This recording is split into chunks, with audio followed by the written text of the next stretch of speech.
Hey everybody, this is Chris McPeak with the I Hate What's Happened to Higher Education video podcast. It is, what is today? Monday, November the 3rd, and tomorrow is election day. And I hope that if you are watching this from California, that you're planning to vote no on Prop 50 because it's crazy and ridiculous. But I'm going to talk about something else related to politics later. But today I want to talk to you all about equity gone wild and why I think we need to ditch a lot of this DEI stuff. And I guess some people aren't going to think that this is such a great idea, but I have been mulling over this in my head. And I honestly do think that our new president's emphasis on, because he's not new, the returning president, emphasis on going back to meritocracy. And anyway, I just think, I want to talk about this again. So here in California, we call ourselves the vanguard of progress, but we know that progress is not just about quotas and identity mandates. When you tie funding to race and demand ideological uniformity, you're tearing down merit, dissent, and true fairness. Today, I'm speaking to my fellow Californians because we really do need to end these programs in our universities. Now, time out quickly, because I know that a lot of community colleges are already feeling the pain of not having that HSI grant money in coffers for the year. And I'm honestly feeling that a little bit personally at my institution, because when I was at the CASE conference a couple of weeks ago, I watched a bit of our trustee meeting because the college where I work has some HSI money that was actually funding things not just related to DEI.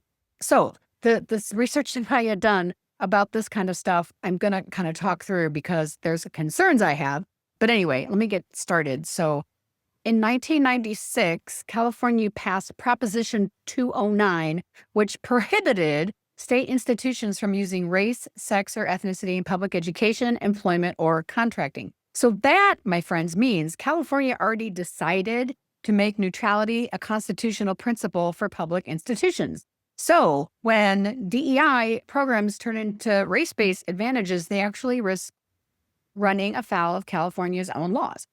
And the University of California, after years of debate and controversy, they just ended requiring diversity statements in faculty hiring. Institutions are pushing back internally because they know how costly and constraining DEI can be. Okay, so here is a test case on how this stuff plays out in California. First, with the HSI concentration, California has the most Hispanic Serving Institutions in the United States, 167 of them. I did not know that. That's crazy. So when these grants go away, our state is getting hit harder than most. Now, I honestly did not realize that before I read this stuff, these articles that I found online. Yes, of course.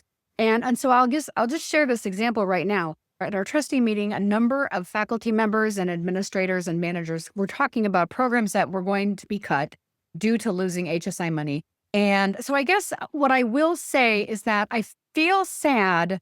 Yes, this is what I want to say. I feel sad that our college did not have a backup for some of these programs that are getting cut or now have been cut.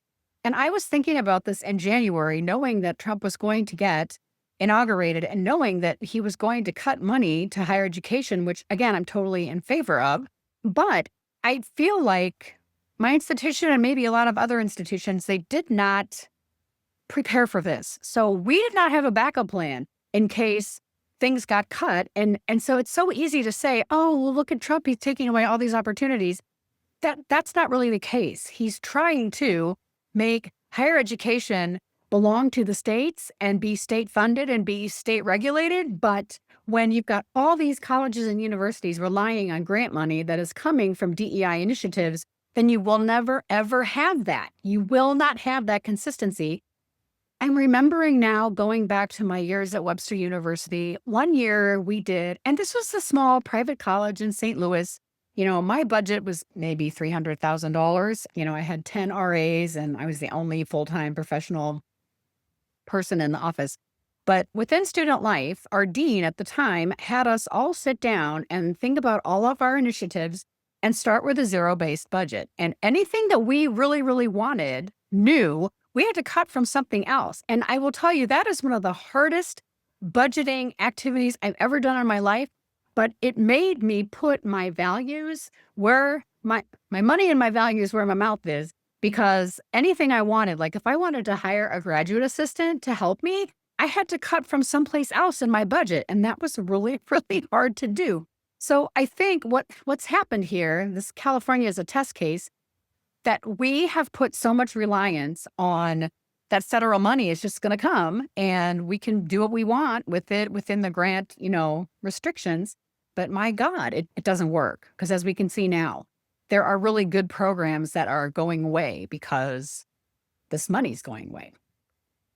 Okay, so in addition to stakes and contradictions in California as a test case, the CSU system is reeling from funding cuts. Tens of millions of grants are being dried up, and there's a program called Finish in 5 that just got axed midstream. Cal Matters talked about federal funding being redirected to institutions exempted from these cuts, and California, with few of those, loses out in the arbitrage.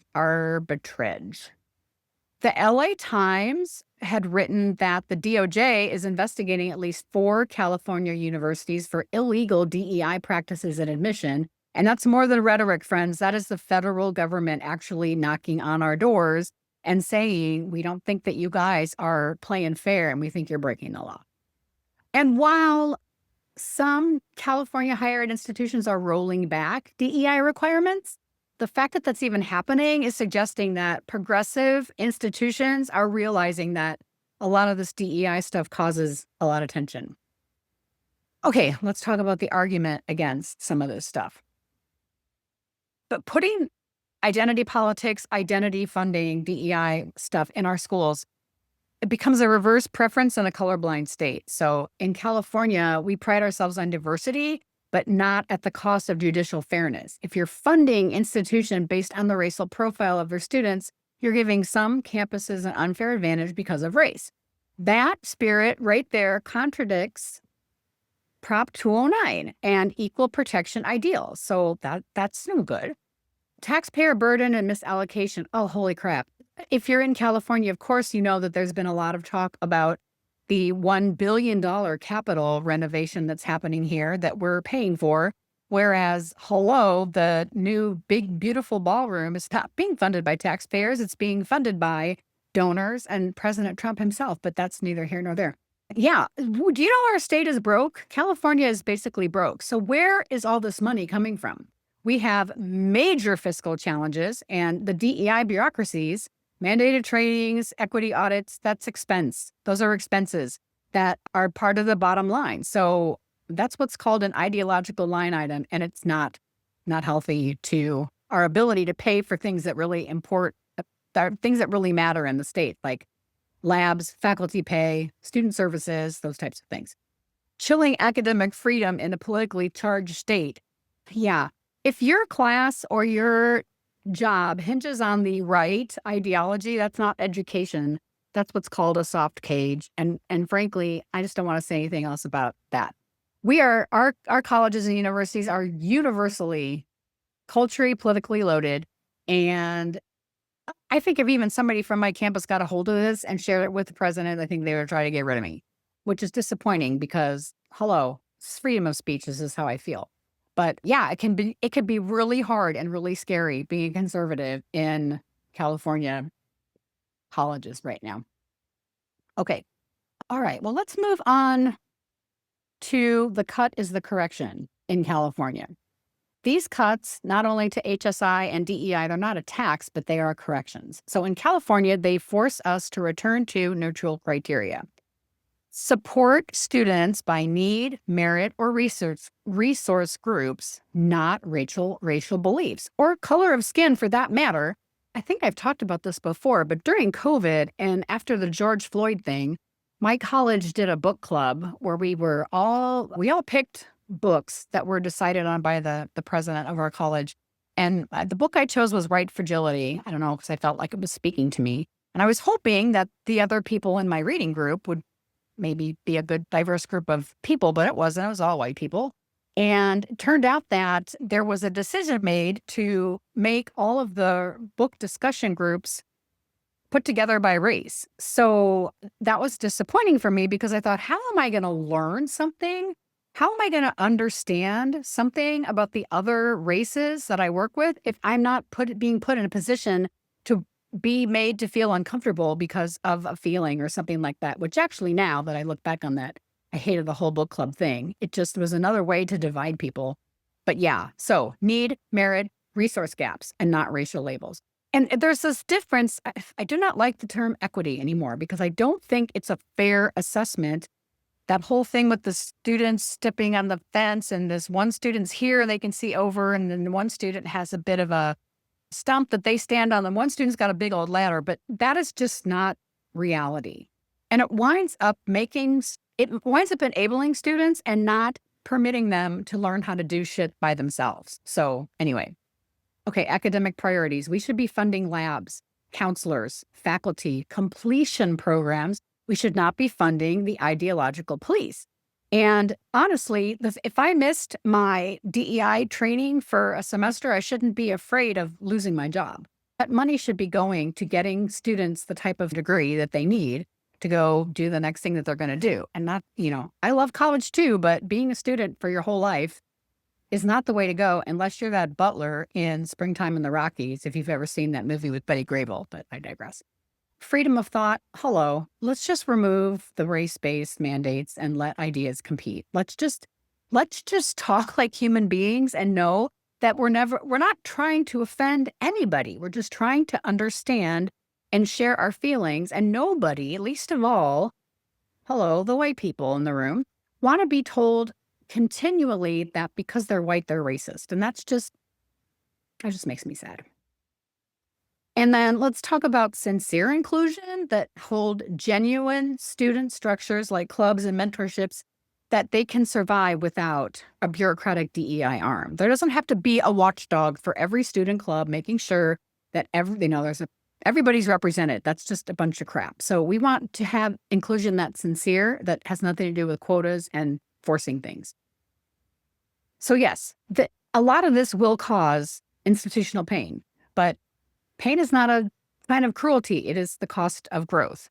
And again, like I said before, sometimes we need to feel uncomfortable in order for change to happen. And that's just a thing. Gavin Newsom keeps talking about all the things we're number one in. And meanwhile, we know that the other things that we're number one in are really bad. But we are number one in something to do with our education. Maybe it's the number of schools that we have or opportunities for students to go to college. And so in that capacity, we are supposed to lead, but we should be leading because we're doing the right things, not because we're fumbling in idea orthodoxy or if we're letting quotas and DEI kind of run the school. That is not what makes us great.